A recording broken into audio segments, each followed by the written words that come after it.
Sa ano yung kwan, sir? Yung decay na yun, sir? Yung decay sa MEB nyo lang makikita, Oo. wala kayong makikita sa MEC. Mamaya pa na lang ipakita kung nandun sa kabila.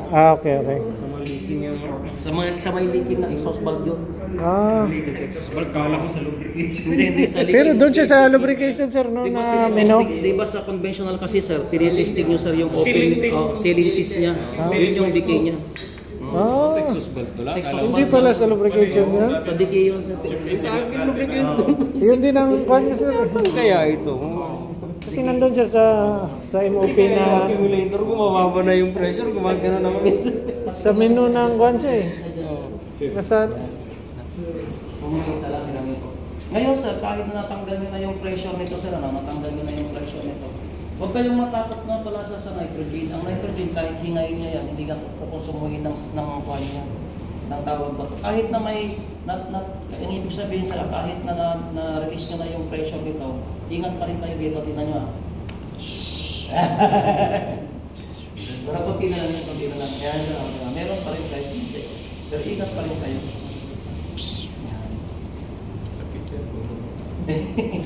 Sa experience, ito naman sir, puro concrete naman kayo pagbalik nyo mamaya. Pero hintayin nyo ako sa pagbabalik ng nitrogen accumulator. Ito pwede nyo nang baklasin ito mamaya na ipaliwanag ko naman yung movement ng iba. Pero kasi sa nitrogen accumulator, hindi ko pa na ipapaliwanag yung refilling sa kayong pagkukompute sir ng pressure. Ngayon, ito sa nakikita nyo dito, ito sir, pwede nyo itong baklasin ng buo dito, pwede rin dito di wala kayong papaluin. Itong model na to, yung type na to. Pero yung isa sa na may pinapalo, hindi nyo pwedeng baklasin dito yan sir, kailangan ilagay ko sa mga kamerat ni si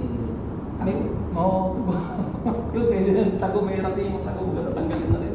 Pero ito pwede siya dito. Ngayon, itong nakikita nyo dito, dust cover lang ito. Sinusungkit lang natin ito lang. Ayan sir. Lock lang ito ng dust cover. Tapos ito naman sa Japan sir, minamagnet namin yan para matanggal namin na pagano. Pero dito since wala akong magnet, ang ginagawa ko, sinusungkit ko lang ito. Yan o, sinusungkit ko lang. Pero sa Japan sir, may magnet kami na pang-magnet yan. Ngayon ito sir, ito yung actually na lock ring niya. Yan o, ito yung lock ring niya. Ngayon, para matanggal natin itong lock ring, i-compress natin siya using this special tool. Oo. Yan, parang purifier na magko-compress ka. ito lang siya. Sulit talaga, sir. Bakit susulit? Kahit hindi ka na nag-attend ng birthday party nila, sir eh. Basta maturuan lang kami, sir. Tatapusin ko lang kasi sir dahil bukas, iba na naman yung topic ko. Kagaya nila, hindi nila natapos ngayon. Iba na yung topic nila. So hindi na naibalik yun. Hindi na matakel, no, sir, no? Kaya tinatapos ko hanggat maaari. Kaso nga lang, babalikan din ako one day dahil pag sinabi kasi nilang, kunwari nagpalabas sila ng 4 o'clock, ang term na ginamit nila ay safety ng estudyante, ng priority. At in-stay ko pa kayo at pinangyari sa inyo more than doon sa time na binigay nila. Ako ang babalikan kasi dahil pag safety kasi sir, ang remember, ang safety talaga kahit sa barko. Safety first is always priority. Kaya kami nagkakaroon ng topic sir, nagkakaroon kami ng misunderstanding ng mga crewing department dahil doon sa topic na bato yung pupunta kayo sir sa high risk area, pwede kayong refuse to sail. Yung crewing, ang sinasabi nila, alam na nilang seaman yan. But remember, safety kasi ang ini-implement sir ng government natin dahil yung buhay hindi napapalitan ng buhay sir. Kung sakaswertihin ka, walang problema, double pay sabi nila Pero ang problema kung hindi ka sinerte, kagaya ng nakita nyo, di ba? Yan. Kaya nagkakaroon kami ng kuya. Hanggang ngayon, hindi ko kinakausap yung kabats ko na kuya. Ang sabi ba naman sa akin ito sir, ang unang malalaglag sir, yung ibabaw. So habang kinocompress nyo siya sir, ito, hintayin nyo malaglag yung sa ibabaw. Pag nalaglag yung ibabaw, tipitikin nyo ng ganyan, Then kukuha kayo ng magnet. Sa Japan kasi sir, minamagnet namin to eh, para matanggal to. Pero dito wala akong magnet, kaya sinusungkit ko lang. DIY. Ang upper part ng inyong lock ring sir may groove. Ang lower part niya sir walang groove. Nasa instruction manual din naman yan. Saka hindi kayo magkakamali sir dahil magkakaiba sila ng shape yan oh. Para matanggal yung isang side niya, iakyat nyo sa taas. Then tanggalin na rin yan. Tapos pag ito naman, akyat nyo ulit sa taas, then magnetin nyo ulit. Wala lang ako yung magnet. Oo. Saka ito sir, kung makikita nyo, hindi sila pare-parehas ng shape.